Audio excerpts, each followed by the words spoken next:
nagpaalam kami sa biyanan ko, sabi niya, ito ang Biblia, magsumpa ka na, hindi mo ako nanay. Yun ang magulang mo yung asawa mo kung siyang susunodin mo. Nagsinis ako na, sige, larga, alis tayo. Lumarga kami kasi ang dahilan ng bakit kong pinilit, dahil dun ako nakatuloy sa bayaw ko, kapatid ng asawa ko. Masarap magluto yung hipag ko eh. Pagka gumata siya ng inihaw ng tilapia, lagyan ng dahon ng kamuti, ang sarap-sarap yon.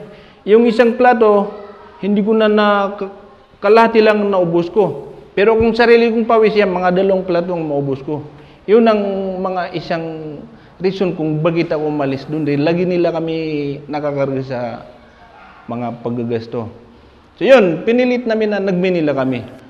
Dito lang kami nakarating sa Quiapo. So ang nangyari yon, yung dati kong pinamimilian, nung galing ako dito, kilala niya ako, pwede ako umutang sa kanya. So bumalik ako sa kanya, sabi ko, pautahan mo ko ng pamasahe namin sa Ilocosur. Yun, pinautahan kami ng 300, pumunta kami dito, diyan sa Sunpor, kay Ate Maring. Ang ginawa ko, pagdating namin dito, may lakas loob ako dahil yung mga kasama ko dito, si Rasdi, saka si Bukari, si Miss Bag, tinitiwala nila ko ng mga paninda. Yung mga lotion, mga Maxam, mga Plum Blossom, lipstick na Max Factor, Revlon. Ganun ang ginawa ko. Pagdating ko dito, nagtinda ko ng nagtinda.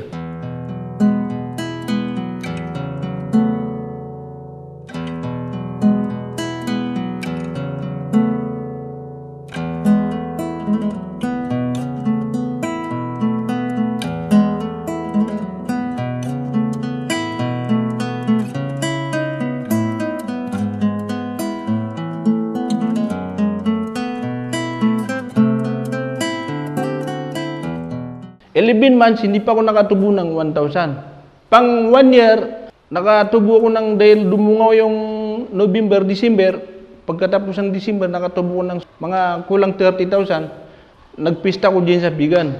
So, ang nangyari na yan, noon pista, iniwanan ko ang paninda ko kay Taha Papandayan, yung unang presidente namin dito. Binila, bumili ka pala ng pwesto. Ang laki ang tinubo mo. So, nahiya na naman ako. Inanuan ako ng hiya. Nahiya ako. Sabi ko, nakakaya ito. Buti kong totoo.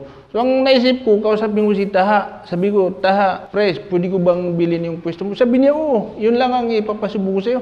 Magkano? 10,000. Sabi ko, pwede ba bayaran ko sa'yo ng 10,000 pero bigyan kita ng 5,000. Yung 5,000 buwan-buwan ko babayaran sa'yo. Yun, sige, sabi niya, kunin mo. Yun ang ginawa ko. Pagka may contribution kami dito, yung unang pinuno namin dito na 6 Mayor Kadibrahim Papandayan, minsan pagka nagtatanong siya kung sino ang magbo-volunteer, magdo-donation, sabi ko, 100 po dito, 200 dito. Sige, 300 dito. Dahil may kapital ako sa Bigan eh. May pwesto ko sa Bigan eh. So ganun, natuloyan na. Ngayon, itinuro nila ako, napili nila ako ng isang utusan Pangulo dito sa United Muslim Association, Bantay Ilocosur.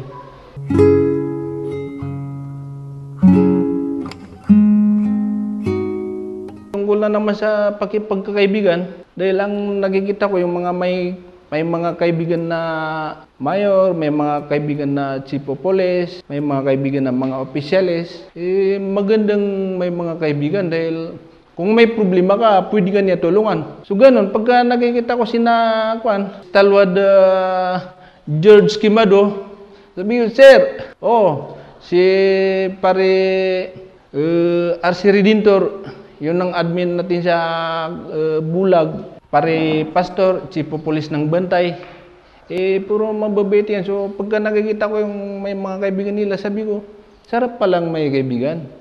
Papasalamat ako sa mga officials natin dito sa Ilocosur dahil puro mababait yan.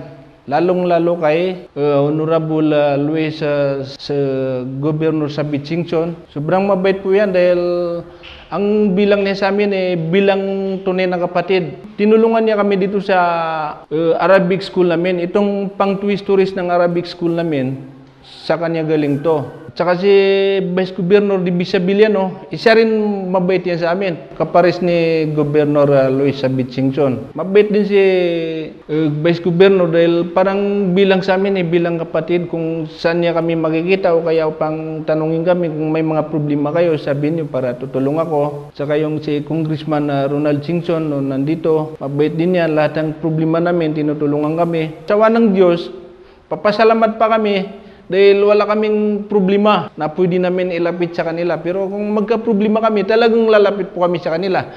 Makalimutan ko yung isa kong kaibigan na parang sobra pang kapatid namin, si Honorable Sammy Mayor Parilla, Mayor ng Municipality of Bantay. Sobra pong mabait sa amin yan.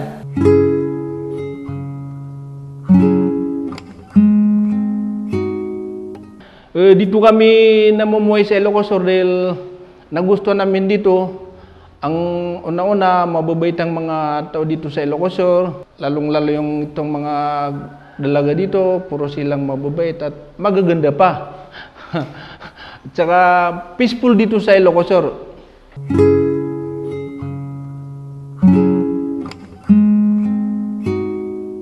Bakit po peaceful ang pamumuhay namin dito sa Ilocos? Ang una-una po ay ayaw namin yung magulo. Halimbawa yung di ba lahat kami negosyante dito. So ang sinabi namin mga leader nila, walang magtinda dito ng masama para tayo ay tuloy pa rin ang peaceful tayo dito. So ang ginawa namin doon na kaigpitan ng ginawa namin, na pinapasumpa namin yung lahat-lahat ng Muslim dito na huwag po magtinda ng nakakasama ang isang Muslim dito sa loob ng Ilocos. Kung hindi mo po matitiis na magtinda ka talaga dahil ang inisip mo, doon ka mabubuhay, magtinda ka pero sa labas. Huwag dito sa Ilocos dahil kung magtinda ka dito sa Ilocos, maapektuhan mo yung lahat ng Muslim na nagtitinda dito ng mapayapa.